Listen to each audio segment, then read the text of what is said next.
వస్తుంది. రక్త దోషం వల్లనే రోగాలు బాగవుతుంది కారణం అది. ఇవి చెప్పడం లేకపోవడం వల్ల భగవద్గీతలో విషయమే చెప్తున్నాను. తర్వాత ఏమంటున్నాడు, మనము సుఖము దుఃఖము ఈ రెండు కలిపి ఉన్నాయి కదా, మనకు సుఖమే కావాలని కోరుతున్నాం కాబట్టి దుఃఖం కలిగించే పదార్థాలు తినద్దు అదని అర్థం. అక్కడ రాసింది కదా, రాజసిక స్వభావం గల వారికి అవి బాగా ఇష్టం. ఎప్పుడు చెడ్డ పని చేస్తారు, అప్పుడే మంచి పని చేస్తారు, వాళ్ళకి బాగా ఇష్టం. బాగా బాగా తింటుంటారు. అందుకని వాళ్ళ చూడండి, గమనించండి. బాగా తిక్క పనులు చేసేవాళ్ళు, బాగా చెడు పనులు చేసేవాళ్ళు ఇవి బాగా బాగా తింటుంటారు. ఈ కటువు అంటే కటువుగా ఉంటుంది బాగా. మద్యపానం సేవించే వాళ్ళందరూ అదే పని, అదే కటువుకుంటుంది. తర్వాత ఈ పులుపు సంబంధించింది బాగా తినడం, చేదుకు సంబంధించిన బాగా తినడం, ఇట్లా చేయకూడదు. తర్వాత నెక్స్ట్ 10వ చూద్దాం, అందరూ కలిసి చదువు. యాతాయామం గతరసం భూతి పరిషితం చయత్ ఉచ్చిష్టమసితామ్యజ్ఞం భోజనం తామసప్రియం. ఇడ్లీ తింటున్నావు, తిను రోజు ఇడ్లీ. వడ తింటున్నావు, రోజు వడ. రోజు దోశ తిను రోజు. అవన్నీ సగం ఉడికినాయి. ఏమన్నాడు ఇక్కడ, మంచి ఉడికిన పదార్థాలు పక్వమైనవి తిను, పక్వమైన పదార్థాలు తినట్టుడు. ఇడ్లీ సగం ఉడుకుతుంది, మొత్తం ఉడుతుంది ఇడ్లీ. అది ఆవిరి మీద అది కూడా మెత్త మంచిగా ఎగుతున్నాం. మంచి నమిలి మింగాలి. పనులు ఇచ్చాడు ఎందుకోసం, మంచి నమిలి మింగాలని, లాలాజలంలో లోపలికి వెళ్ళాలని చెప్పాడు. కానీ మనం ఏం చేస్తున్నాం, ఇళ్ళని అవన్నీ ఆబ్బాయి తినకూడదు. చపాతి కూడా ఆబ్బాయి, చపాతి మంచిగా ఉడికించుకుని తిన్నాడు. మంచిగా పక్వం చేసి అంటే మంచిగా ఉడికించి తిను అన్నాడు. ఉప్మా తిను, చాలా మంచిది. మినపప్పు వండుకొని తిను, చాలా మంచిది. కానీ వడ చేసుకుంటాడు. దోశలు కూడా అంతే, దోశలు బాగా హాని చేస్తాయి. పుల్ల వెంకటే చేస్తాడు కదా, పుల్ల వెంకటే పాసిపోయినట్లేదు. పాసిపోయిన దగ్గర ఉంది పూతి బరకత వస్తుంది బాగా తెలుస్తుంది. కాబట్టి ఆ యుక్తాహార వ్యాసకు సంబంధించింది 6వ అధ్యాయానికి వెళ్ళి మనం ఎಲ್ಲಿకి వెళ్ళిపోయాం, 17. దానికి దీనికి అనుబంధం ఎక్కడ ఏదవుతుందో బాబు చెప్పిండు.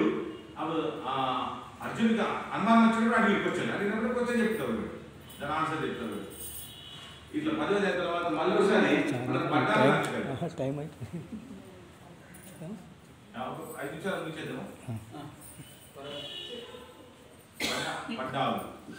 పద్నాలుగు దాంట్లో 15 దాంట్లో అంటే యుక్తాహారం గురించి ఇదంతా. షష్టోధ్యాయ,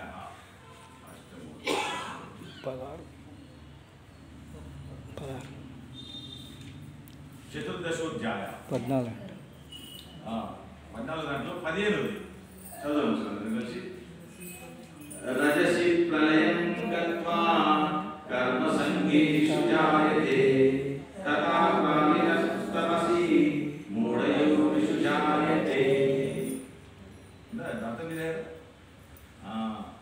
రజోగుణం వృద్ధి చెందినప్పుడు మృత్యువు ప్రాప్తిస్తుందట. రజోగుణం అంటే బాగా అబ్బాయి తిన్నామనుకో, బాగా పప్పు తిన్నామనుకో, రజోగుణం బాగా పెరుగుతుంది, దాని మీద మృత్యు ప్రాప్తిస్తుంది. అట్లా తినకూడదని చెప్తాను. అందుకోసం మన కరోనాలో బాగా మంది ఇలాంటి పదార్థాలు తినాలని చెప్పారు. నాకు తెలిసిన 6 సమాలు కూడా అనుకోలేదు. ఎందుకంటే వాళ్ళు తమకున్న పదార్థాలు చదువుకున్న పదార్థాలు తినము. నేను తినమన్నట్టు పెట్టి మామూలుగా తింటాను. నేను చూడగానే చేసుకోలేదు. ఎందుకంటే రోజు యజ్ఞం చేస్తాను కదా, నేను తినడం చేస్తాను, 6 సమాలు దర్శనం చేస్తాను. ఆ వాసన తెలుసుకోగానే అది తెలిసిపోతుంది. అబ్బాయి ఈ పులుపు బాగా ఉడకబెట్టిండు, బాగా తెలిసిపోతుంది.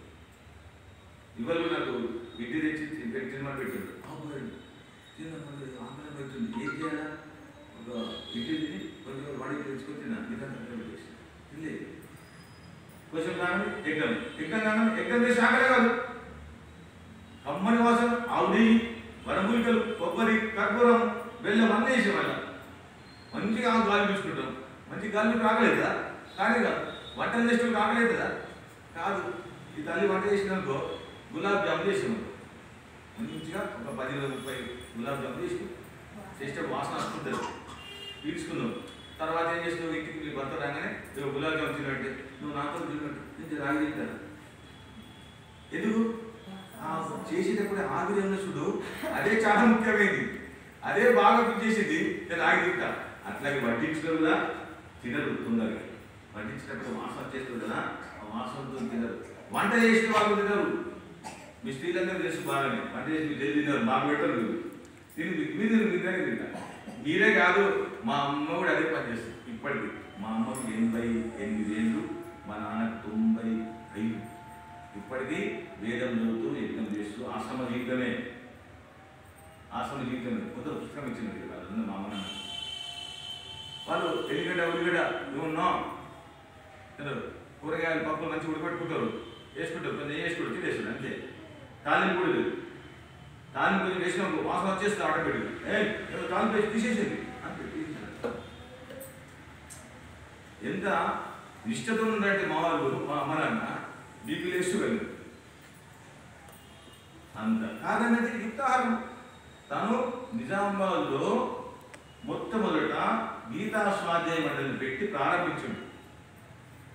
ఎప్పుడు 55 ఏళ్ళ కింద, 55 ఏళ్ళ కింద ప్రారంభించి కంటిన్యూ వస్తుంది. ఇప్పుడు అట్లే కంటిన్యూ వస్తుంది, అన్ని ఊళ్ళలో పాటించారు. అది బాగా వంట పట్టించుకోవాలి మన భగవద్గీత. కాబట్టి ఆ దుఃఖాన్ని దూరం కావాలి. అయితే చూడండి, అలాంటి రజోగుణ పదార్థాలు తింటే క్రిమి కీటకాల జన్మ వస్తుంది, పశుపక్షుల జన్మ వస్తుంది అని చెప్తున్నాడు కదా. మరి మనకు అది అవసరం లేదు కదా, మళ్ళీ మనకు మానవ జన్మనే కావాలి, జన్మోక్షం కావాలి. తర్వాత 14 దాంట్లో పదాలు చదువుదాం అందరూ. కర్మణ సుకృత సస్యాహు సాత్వికం నిర్మలం ఫలం రజసస్సు ఫలం దుఃఖం అజ్ఞానం తమసః ఫలం. తెలిసిపోయింది. కర్మలు చేయాలి, సుఖతాస్యు, సాత్వికం చేస్తే నిర్మలమైన కర్మలు మంచి ఫలితం వస్తుంది, రాజసికం చేస్తే దుఃఖము, అజ్ఞానంతో తమస ఫలము అంటే తమోగుణము అనిపిస్తుంది. ఇలాంటి ఫలాలు వస్తాయి.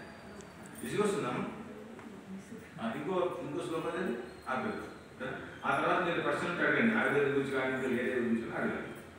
సో నాకు తెలిసిన విషయం ఏంటంటే, ఇందులో యుక్తాహార విహారస్ అంటే ఇదంతా పరిశోధిస్తే తెలిసిన ఇవన్నీ. ఫస్ట్ ఏమో 6వ అధ్యాయం అది 17వ అధ్యాయంకి వెళ్ళినాం, ఆడికెళ్ళి మళ్ళీ 14, 15 వచ్చాయి, ఇంకా 15 కూడా ఉంది అధ్యాయం. ఇన్ని శ్లోకాలు దానికి అనుబంధం. ఇట్లా చెప్పగలగాలి, ఇట్లా మనం వినగలగాలి, ఇట్లానే మనం ఆచరించాలి. అయితేనే మనము రోగాలకు దూరం అవుతాం. లేకుంటే రక్తహీనత, ఇన్నకెళ్తే రక్తహీనత ఎందుకవుతుంది? పచ్చి పులుసు బాగా మగ్గబెడితే రక్తహీనత మొత్తం కణాలను నశించిపోతాయి, ఆరోగ్యంలో బాగుంటుంది, వీక్ అయిపోతుంది మనిషి. ఉప్పు బాగా తింటే బాగా ఉప్పు వేసుకుంటుంది, ఉప్పు బాగా తింటే తల్లులకు ఏమి తెలుసా?